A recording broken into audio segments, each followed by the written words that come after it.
We will now move to our second discussion for today. It's recognizing code that resists unit testing. Our speaker, Jon Reid, is an iOS technical agile coach. Jon Reid is the author of the iOS unit testing by example, Exit-test tips and techniques using Swift. Jon is the leading expert in unit testing and test-driven development for iOS.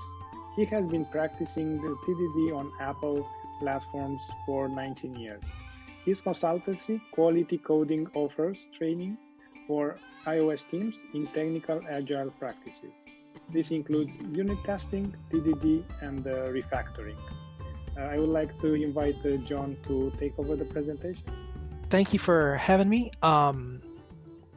I want to talk about code that resists unit testing because I think a common theme, anybody who's ever taken like a unit testing workshop or a class and done something simple like FizzBuzz and then gone back to their code and gone, oh no, I thought I could unit test, but I can't. Like, what's the difference? How, there's certainly, there's complexity involved. Typically in classes, we try to do things that are a little simpler just for the sake of time. But is it just complexity? And I don't think it is. I think there are aspects of certain types of code that actively resist unit testing. And so if you've taken that class and you've tried to apply it and you've been frustrated, the problem may be that the code was never designed to be testable. And this is important because testability is often not included in the requirements. When it should sort of be an implicit given that you need a way to unit test this code. And what's curious about this, G. Paul Hill recently did a tweet storm, as he does, saying something that I'd never thought about, which is that when we write unit tests, we're essentially reusing the same code for two different purposes. We're reusing the same code for two different purposes. One is the thing you're shipping, but the other is being able to poke it to verify it. So what is it about code that fights that? What qualities of code resist unit testing? And let's see here. So yeah, this content comes from a chapter of my book. The chapter is called Manage Difficult Dependencies. And strangely, this is not the book I intended to write. I've been doing TDD for nearly 2 decades, and I thought I would write a book on test-driven development. But it ended up, as I did my research into where people feel friction, and as I taught people TDD, and then heard their frustrations as they went back to their workplaces, I saw that the chief barrier to test-driven development was not doing test-driven development. It was not knowing how to write unit tests. And I work particularly in the iOS world. And for reasons, I think that the iOS developer community is weaker on this than most other folks for various reasons. There are other communities that where unit testing is just part of what you do, and then there's the Apple and ecosystem. So that's where this talk is coming from. But even though my examples slant towards iOS and towards mobile development, I believe the ideas should apply across the board. And this, if you only take one thing away from my talk, I hope you grab onto this. Code that resists testing is trying to tell you something. Developers are a group of people that are able to take a lot of punishment, a lot of like toughing it through and figuring something out. And I feel like a lot of developers, by being tough, have learned to endure pain. And I want to say, pay attention to your pain. Become sensitized to it, especially when it recurs. Then the strategic thing, not the tactical thing, right? The tactical thing is to just get the thing done. But the strategic thing is to ask, why is this happening and how do I prevent this from happening again? So pay attention when code resists the testing and it's trying to say something about its design, that it was not designed for the second application. It was only designed for the first application, which is the sort of the customer facing side, but we need another side.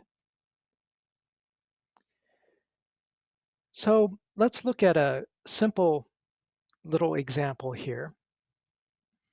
We've got a function, this isn't Swift, a function, shout hello, it takes a string and returns a string.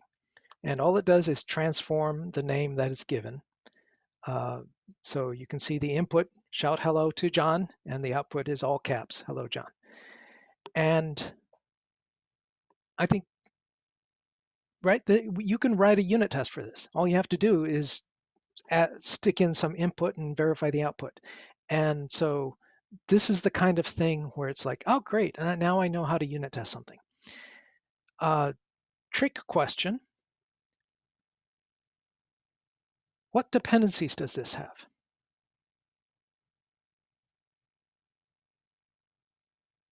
What dependencies does this little function have?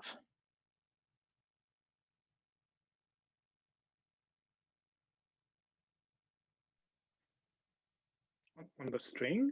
On the Yes, uppercase? yes, on the string. It's something that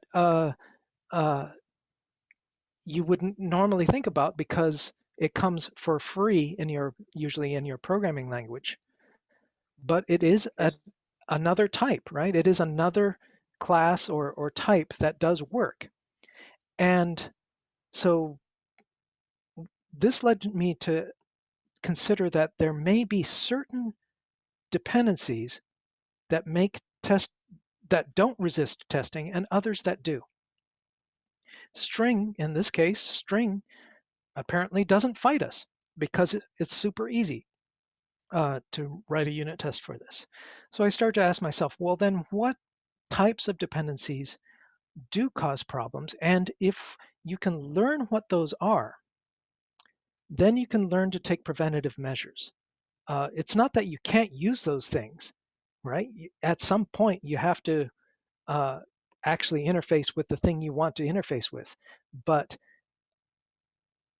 it may require a little more care than you're used to make it more easily testable. So an idea that I liberally stole from is the first unit test principles by Tim Ottinger and Jeff Langer.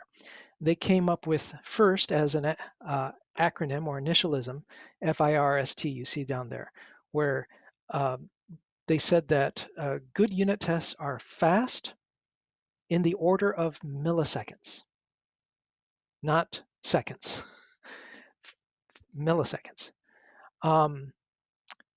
Isolated, meaning that one test doesn't impact another test. Repeatable, meaning that you get the same results every time you run it. Self-verifying means that you don't need a human to take the test result and say, is this good or bad? And that's unit test assertions, how they were born. And timely is that tests that are written before the production code have more value than tests trying to write tests after the production code is already written. So I zeroed in on this and thought, okay, so these are qualities of good unit tests. What about these apply to dependencies? How can we categorize dependencies? So I ripped off the first 3 letters and tacked on a new one. Fast, isolated, and repeatable are the same, FIR. And then I added an E. In my book, I hadn't come up with a good name for this yet. I called it easy to test. But as I was preparing this talk, I realized that there's a more precise word I could use, examinable. Examinable. And we'll look at each of these. But the idea is that any dependency that satisfies these 4 qualities probably will not fight you in unit tests. They will be mostly problem-free. String is fast. Probably, I can't think of a string system where things aren't isolated, repeatable, and you're able to examine sort of what you get back. So the way to become sensitized to which dependencies might cause problems for you as you endeavor to write unit tests for a system is to break each one of these. I'm going to break, we'll start with F, and we're going to say what qualities, like what kinds of dependencies are not fast. Go ahead and call it out or stick it in the chat.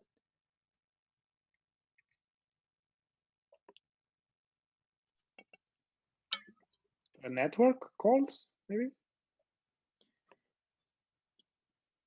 Yeah, that's certainly one. That's my first one. I say any call to a remote service is slow. It's just you're not going to get that in milliseconds. And so any test that uses a dependency that is inherently slow will bog you down. User input. There,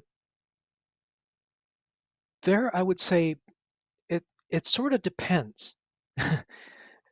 If you want a real human, yes, or a physical button pushing robot, yes.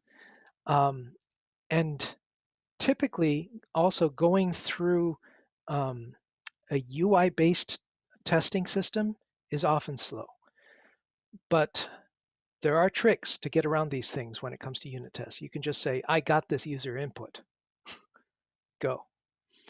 Timers is another one. If you have, say, like a countdown timer that's firing every second, well, how do you unit test that?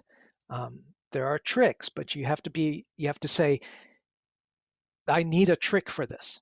That's sort of the idea of breaking these things and becoming sensitized to which dependencies are problems, is to ask yourself, what do I need to do? What workaround do I need to apply in order to write a test for this and still use it? So that's F. I is a big one. If you've ever seen a unit test pass when it's run by itself, but fail when you run the whole suite, then you have a problem where some things aren't isolated. Not just one thing, 2 things. 2 things aren't isolated, and one is bleeding into the other. This comes up a lot, so I actually have 2 slides on this. But any thoughts on this? What types of dependencies do you use that would sort of naturally lead to things not being isolated?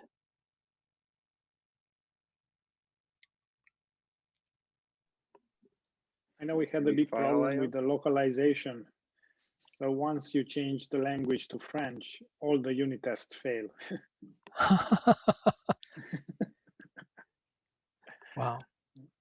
Somebody else? File IO. File IO. Very good. Very good. Yeah. Uh, that actually comes up on my next thing. I want to start with sort of, I broke it into two sets. One is global variables. It's not a problem as long as you only read from it, but anytime you write to something global, that's trouble waiting to bite you, waiting to bite your tests.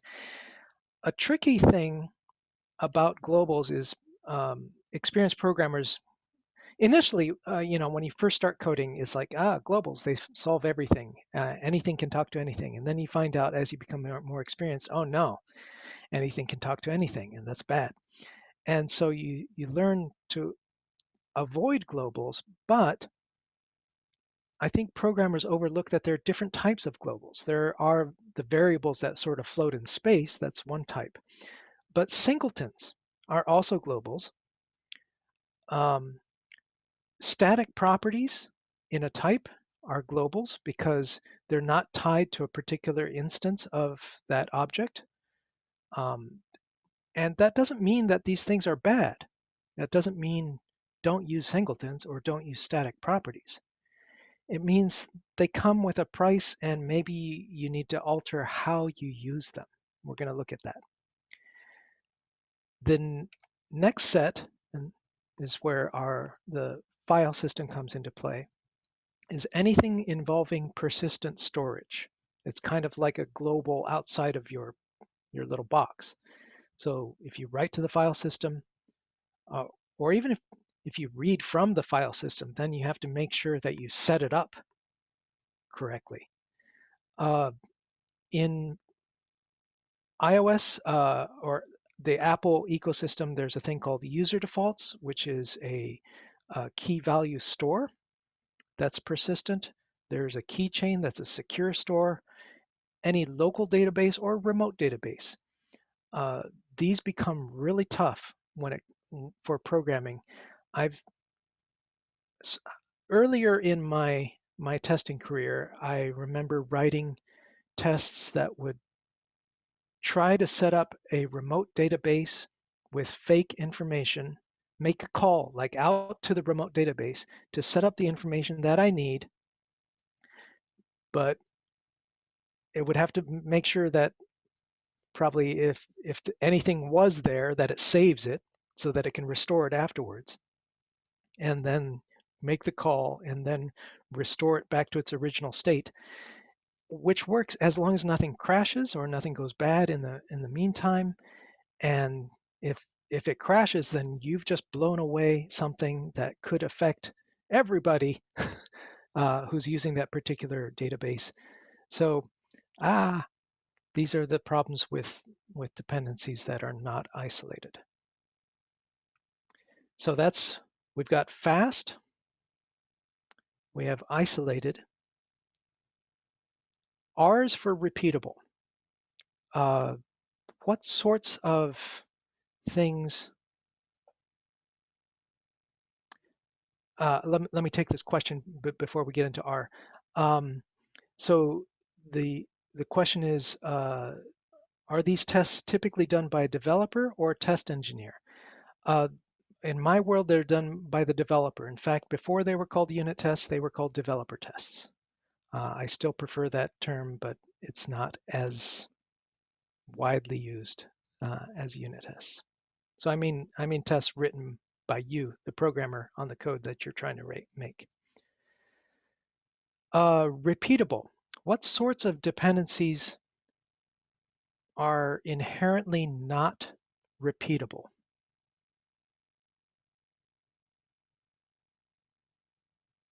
Call it out or type it in. Time. Time. What time is it? Time keeps on ticking, ticking, ticking. That's a great example.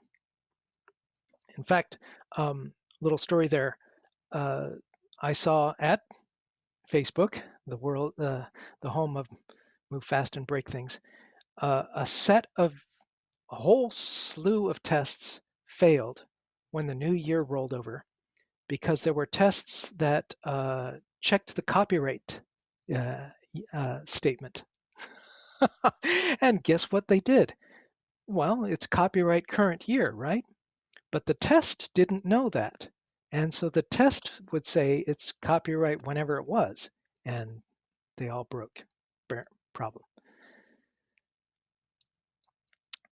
Other types of dependencies that are not repeatable are, well, random numbers aren't repeatable. If you have any sort of random number, particularly in a game type scenario, how are you going to unit test that? Also, on mobile devices, any sensors, there's got so many sensors. They're taking input in from the real world, the external world. Well, there's no controlling that. So those things are not repeatable. And so we've looked at things that are not fast, things that are not isolated, things that are not repeatable. The E, which is maybe my sole innovation, is that if in the case of the first example using a string, all we had to do was look at the result, the return value. So that was very examinable. We could just say, if I pipe this in, I get this out, I can examine the results, I'm good. Another way of examining things is by making a call to a system and then querying, having the test query its state to make sure that it ends up in the correct state. So that's also examinable. Where problems come, where things sort of fight you, is any system that you can talk to it, but it's not going to talk back to you. It's not going to tell you anything. Any ideas of examples of that? Logging. Logging, yes. Very good. I called it, sort of put it under external output. So logging is definitely an example. In mobile land, we're very fond of getting analytics to measure what, or to track what the user does, to record every event so that we can analyze how most people go. And all these systems, these analytic systems, you can send events to them, but they offer no API to say, what events did I just send to you? There's no way to query it. Not that I've seen. Maybe somebody has a better one. Another example, again, in my sort of mobile space is playing anything, playing audio. That this on the mobile device, this means talking to the audio system or to the video system and asking it to do something, but there's no way to ask it, how's it going? And what did I just ask you to do? So these are all, these are the fire dependencies, the non-fire safe dependencies. And now the next problem we face is, what do you do as soon as you start learning to recognize these, then what, right? Then how can you use them? How can you still use them, but make it testable? We're going to start with a value object instead of an entity or an a class. It's just something that has a value. And in this example, it's just, we're going to say this function playTurn calls int random to roll a die to get a value between 1 and 6. That's not repeatable. So here's the sneaky trick is, well then maybe let's pass it in as an argument.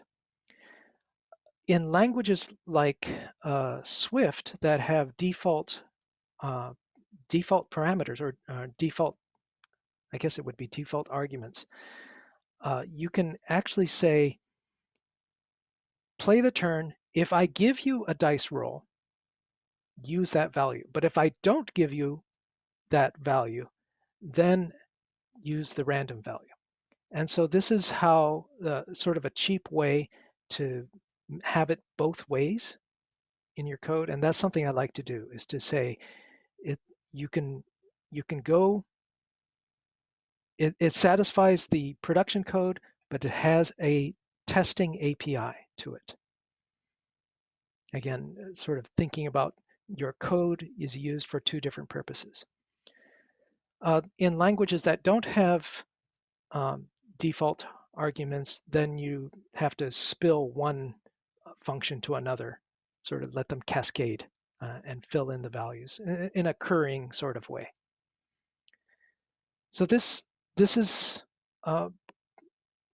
dependency injection. People often say DI is overblown, that all it means is passing things in, and I think that doesn't do justice to the literature on dependency injection that talk about various different ways and different styles and their drawbacks and strengths. And this is an example of one that's called method injection, where you're just saying, I'm just going to pass the value in directly into a particular method. Any questions here? What if you didn't want to expose that parameter for other, like for privacy or for stability of the code? Like you never want somebody to play a turn and pass in a 2 and then it plays a 2 automatically. So you don't want other areas to have that functionality. Yeah. You know, you're exposing more functionality than you originally had. Mm-hmm. Then I think you would end up having probably 2 APIs instead of one.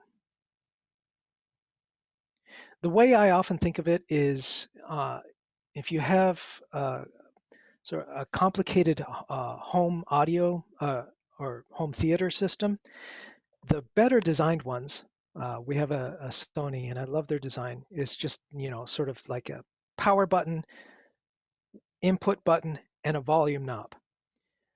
But it also has this flap down piece where you can get at more stuff. It has more inputs and more things. And that's sort of for me, a visual illustration of what hardware engineers have been doing all along, which is building a backdoor so that they could do some sort of qualification of their work. That's what this is. It is a backdoor. Yeah. Is that a threat? Well, I think that most of the time, this sort of thing would not be exposed to any external clients. Not that I've seen.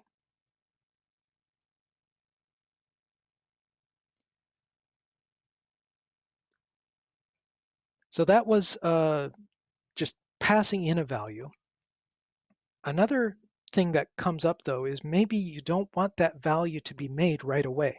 This is particularly true with time. You don't want to call a thing and say the current time is this, and then later on it decides to use the time, and by that time it's too late, right? It's off. So here I've taken the play turn function and stuck it inside of a game class. And the idea now that I want to use is to say, I don't want, from the testing point of view, I don't want to specify the die roll when I make the game class. That's like, I don't want to do that. It's too late, or it's too early rather. I want to defer the creation of the value, or this also comes up with non-values, with objects. I want to defer the creation of the object. Well, here's how I would approach it. I would take that the problematic part, that random part, and stick it into a closure and assign that closure to a property, and then simply change the method to call the closure instead of directly calling int random. Again, same idea that we are exposing a sort of a secret API so that something else, the test code, can come in and say, I have a different idea for what to do for rolling the die. Use just this value, or maybe use this stream of values where I know exactly what the values will be, and I will tell you what they are. So this is, I called it a factory closure because closures and lambdas make this really easy to do nowadays, and more and more languages have this capability. Where before, sort of in the pre-lambda world, this is where Java folks would make factory classes, and they'd pass those around, and non-Java people would criticize that and say, oh, that's so complex, because they didn't have testability as a requirement. But now we can get the same sort of results without having to go through and make a whole bunch of factory types. I can't remember the last time I've had to do that. I can imagine cases where you would, but most of the time I can just say, I'm going to stick this, the tricky thing inside a closure, and then something else can override the closure if they want to.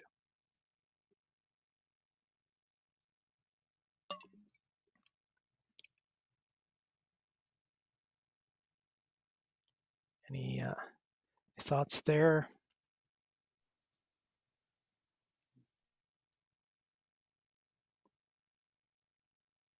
All right, moving along.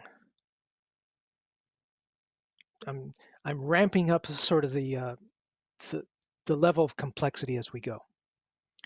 Now let's say that we want to talk to an actual object, a mutable object, and in this case it is UserDefaults.standard. That is the name of a singleton that acts as a key value store. So in this method, readScore, it is asking the persistent key value store, give me the integer for the key score. And this, now that you've been sensitized, this has two strikes against it on the fire scale, right? One is that it's not isolated because it's persistent.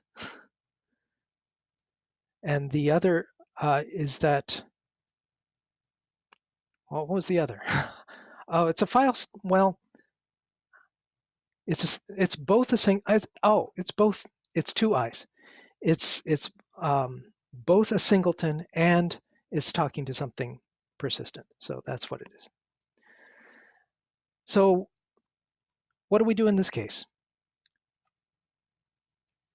What I recommend is falling back to an abstract interface and talking to the interface instead of directly talking to the object. That's not something new. That's not, super sexy. It does bring added complexity, but the Swift language makes this less painful particularly for objects you don't own. UserDefaults is provided by Apple, and often in other languages you can't say, take Apple's thing and make it conform to a certain interface or a certain protocol. But in Swift you can. And the way you do it on the right is to define a protocol, initially empty. I was lazy with the naming, so I just call it UserDefaults protocol. And then I use an extension to say UserDefaults conforms to this protocol, and the way to do it is empty. Nothing more is needed. So Swift happily says, okay, I guess UserDefaults conforms to this protocol. And then I take the specific subset of methods from the UserDefaults, the actual interface, and copy them into the protocol. All that happens is that the protocol grows a little bit, but the extension stays empty because it's able to say, UserDefaults needs to conform to this protocol. Oh, it already does. So there's nothing for it to do. So the way this looks when applied is you see the before and after picture here. Before, we are talking directly to the singleton and asking it for an integer for a key. In the case on the bottom, it's same sort of thing. I'm talking to a property instead of directly to the thing, except that the property is of a type is of the type of the protocol, UserDefaults protocol. But it also has a default. It starts with a default value of it's going to talk to the singleton. So this is how I both use singletons and get around having them in the way. Strict DI folks say don't always pass in singletons, don't use them directly. Tricks like this let me get at a sort of a more workable halfway point that say, unless I tell you otherwise, use the singleton. But a test code, again, through its API, can come in and say, I have a different idea for what to do for UserDefaults protocol. Use this fake thing instead. I don't know what other languages support this kind of thing. Most of the time in the past, I've ended up just creating wrappers, and I think that might be why there's the rule of thumb, don't mock what you don't own.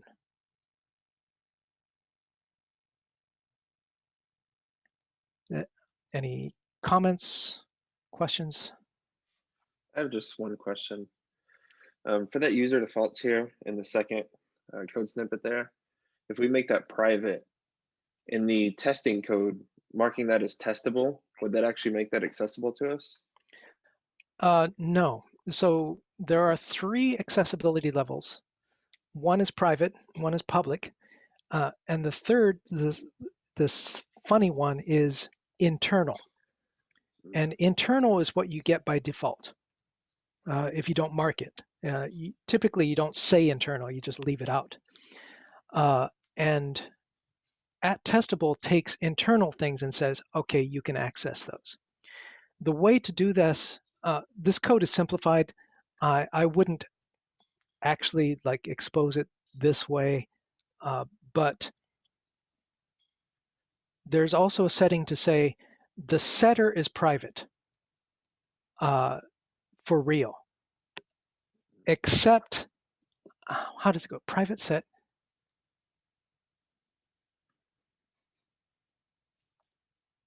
Now I'm getting it mixed up in my head, but there's a way to add some qualifications to say anybody can read it, but only people like the @testable folks can jam something else in there. Really? That's Yeah. useful. Yeah. And I think it's private set. That's what comes off the top of my head, but I'd have to look it up. Okay, I'll look that up. Thank you. Mm-hmm. All right, we are reaching the end of my talk. So the 2 things are learn to use FHIR to examine your dependencies, use them as you're writing new code to do a check. Is this FHIR safe? And if it's not, pass it in. Yeah, and the other is when you're working with legacy code that's already been written, and you're trying to write unit tests for that, this will help you identify the hotspots and places where you need to do some refactoring of the production code in order to make it testable. The techniques we saw were to pass it in just as a method argument, or pass in closures as lightweight factories, or pass in abstract interfaces. And I did oversimplify in that I try to avoid var properties rather than setting something by overwriting a property. I do prefer passing it in explicitly through the initializer or constructor and having the constructor set up the things.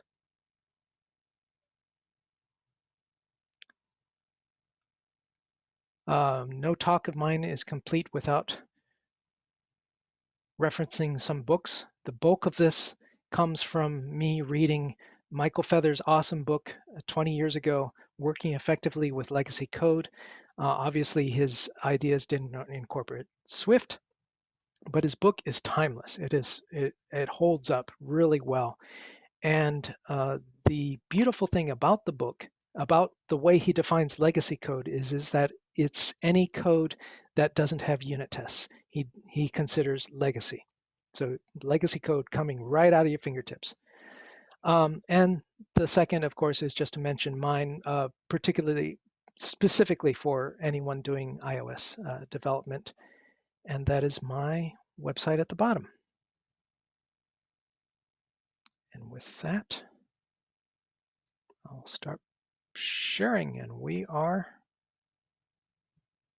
done, except for any questions. So yeah, Carl, I was looking at private set var.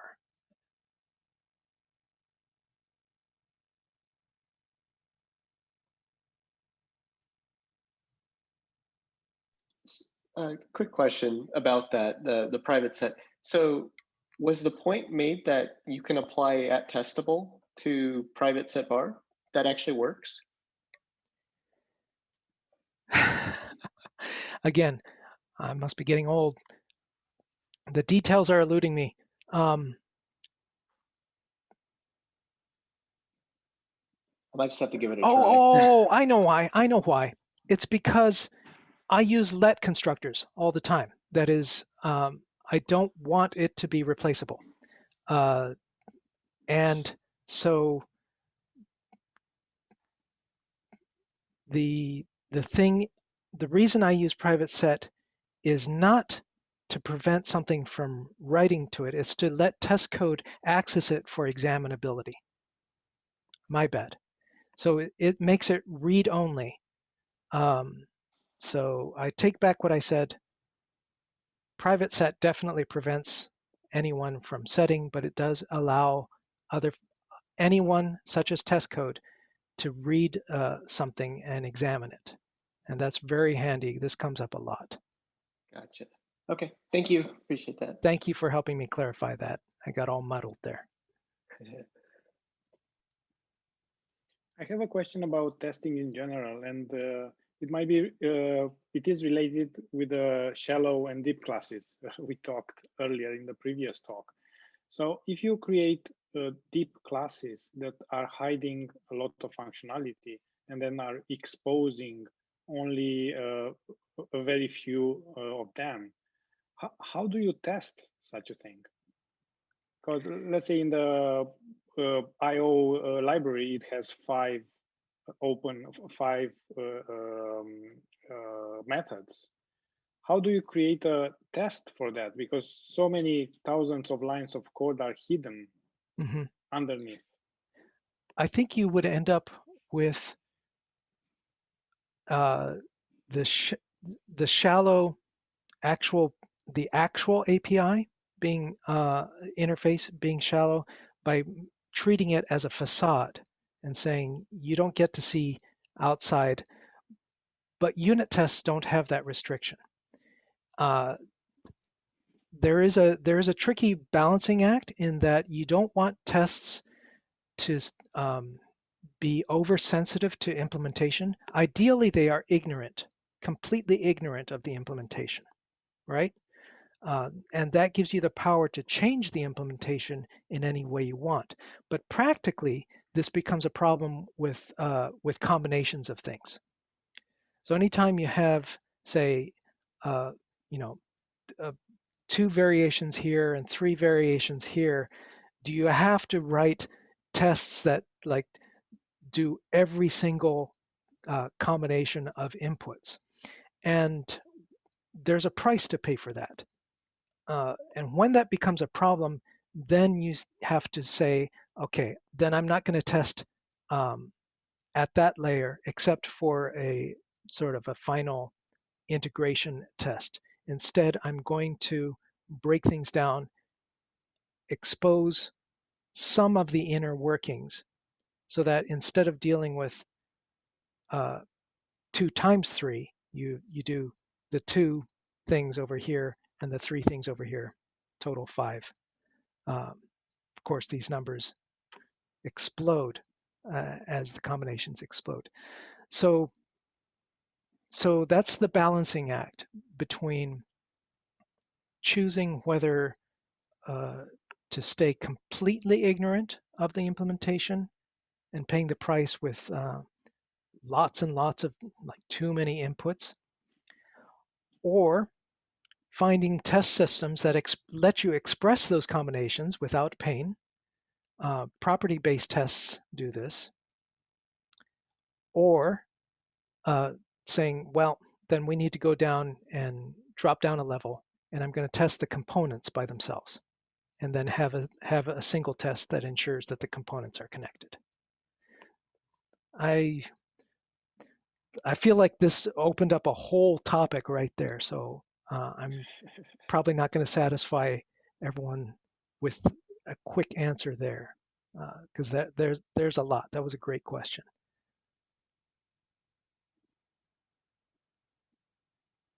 Property-based tests, for those of you who don't know, I have only written one of those, but it's basically the idea is, let me rerun this test 100 times, and I'm going to take some random inputs, but in a not completely random. I'm going to use the randomness to shape the inputs and to say, I'm going to have some kind of thing over here, one of these, and some kind of thing over here, one of these, and I know what the outcome will be in that case.